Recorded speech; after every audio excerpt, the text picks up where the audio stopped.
Madikeri Rotary club ವತಿಯಿಂದ October 19 ಮತ್ತು 20ರಂದು ನಗರದಲ್ಲಿ ಚೆಸ್ ತರಬೇತಿ ಮತ್ತು ಮುಕ್ತ ರ್ಯಾಪಿಡ್ ಚೆಸ್ ಪಂದ್ಯಾವಳಿಯನ್ನು ಆಯೋಜಿಸಲಾಗಿದೆ ಎಂದು ಕ್ಲಬ್ ಅಧ್ಯಕ್ಷ ಸುದೈ ನಾಣಯ್ಯ ತಿಳಿಸಿದರು. ಸುದ್ದಿಗೋಷ್ಠಿಯಲ್ಲಿ ಈ ಕುರಿತು ಮಾಹಿತಿ ನೀಡಿದ ಅವರು, ನಗರದ ಜೂನಿಯರ್ ಕಾಲೇಜಿನಲ್ಲಿ ಅಕ್ಟೋಬರ್ 19ರಂದು 10 ವರ್ಷದೊಳಗಿನ ಮಕ್ಕಳಿಗೆ ಫಿಡೆ ಇನ್ಸ್ಟ್ರಕ್ಟರ್ ಮತ್ತು ಫಿಡೆ ಆರ್ಬಿಟರ್ ಶ್ರೀಪಾದ ಕೆವಿ ಅವರು ಚೆಸ್ ತರಬೇತಿಯನ್ನು ನೀಡಲಿದ್ದಾರೆ. ಅಕ್ಟೋಬರ್ 20ರಂದು ಚೆಸ್ ಪಂದ್ಯಾವಳಿಯು 10 ವರ್ಷದೊಳಗಿನ ವಿಭಾಗದ, 16 ವರ್ಷದೊಳಗಿನ ವಿಭಾಗದ ಮತ್ತು ಮುಕ್ತ ವಿಭಾಗಗಳಲ್ಲಿ ನಡೆಯಲಿದೆ. ಮುಕ್ತ ವಿಭಾಗದಲ್ಲಿ ಸ್ಪರ್ಧಿಸುವವರಿಗೆ 500 ರು ಹಾಗೂ 10 ಮತ್ತು 16 ವರ್ಷದೊಳಗಿನ ವಿಭಾಗದಲ್ಲಿ ಸ್ಪರ್ಧಿಸುವವರಿಗೆ 400 ರು ನೋಂದಣಿ ಶುಲ್ಕವನ್ನು ನಿಗದಿಪಡಿಸಲಾಗಿದೆ. ಆಸಕ್ತ ಸ್ಪರ್ಧಿಗಳು ಸರ್ಕಲ್ ಚೆಸ್ ವೆಬ್ ಮೂಲಕ ತಮ್ಮ ಹೆಸರನ್ನು ನೋಂದಾಯಿಸಿಕೊಳ್ಳಬಹುದು. ಸ್ಥಳದಲ್ಲೇ ಹೆಸರು ನೋಂದಾವಣೆ ಇರುವುದಿಲ್ಲ.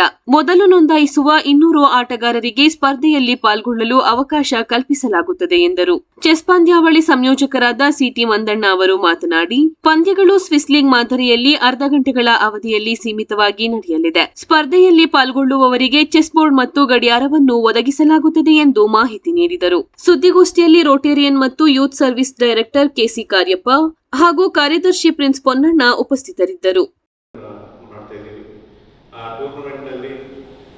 ನಾವು 3 ಕ್ಯಾಟಗರಿಯನ್ನು ನಾವು ಮಾಡಿದ್ದೀವಿ.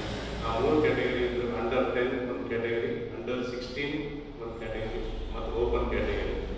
ಅಂಡರ್ 10 ಕ್ಯಾಟಗರಿ ಮತ್ತು ಅಂಡರ್ 16 ಕ್ಯಾಟಗರಿ ಟೂರ್ನಮೆಂಟ್ 16 ಮತ್ತು ಅಂಡರ್ ಓಪನ್ ಕ್ಯಾಟಗರಿ ಏನಿದೆ ಅದು ಬೇರೆ ಬೇರೆ ಟೂರ್ನಮೆಂಟ್ಗಳನ್ನು ನಡೆಸ್ತದೆ.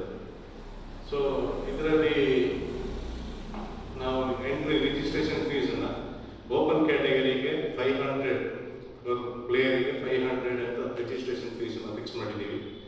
ಮತ್ತು ಅಂಡರ್ 10 ಮತ್ತು ಅಂಡರ್ 16 ಕ್ಯಾಟಗರಿ ಏನಿದೆ ಅದಕ್ಕೆ ₹400 ಅಂತ ನಾವು ರಿಜಿಸ್ಟ್ರೇಷನ್ ಫೀಸನ್ನು ಫಿಕ್ಸ್ ಮಾಡಿದ್ದೀವಿ. ಇದರಲ್ಲಿ ರಿಜಿಸ್ಟ್ರೇಷನ್ ಪ್ರೊಸೆಸ್ ಒಂದು ಸರ್ಕಲ್ ಚೆಸ್ ಅನ್ನೋ ಒಂದು ಅಪ್ಲಿಕೇಶನ್ ಇದೆ. ಅದರಲ್ಲಿ QR ಕೋಡ್ ಕೊಟ್ಟಿದ್ದೀವಿ, ನಮ್ಮ ಇದರಲ್ಲಿದೆ. ಅದರ ಮುಖಾಂತರ ನಾವು ರಿಜಿಸ್ಟ್ರೇಷನ್ ನಾವು ಮಾಡ್ತಾ ಇದ್ದೀವಿ.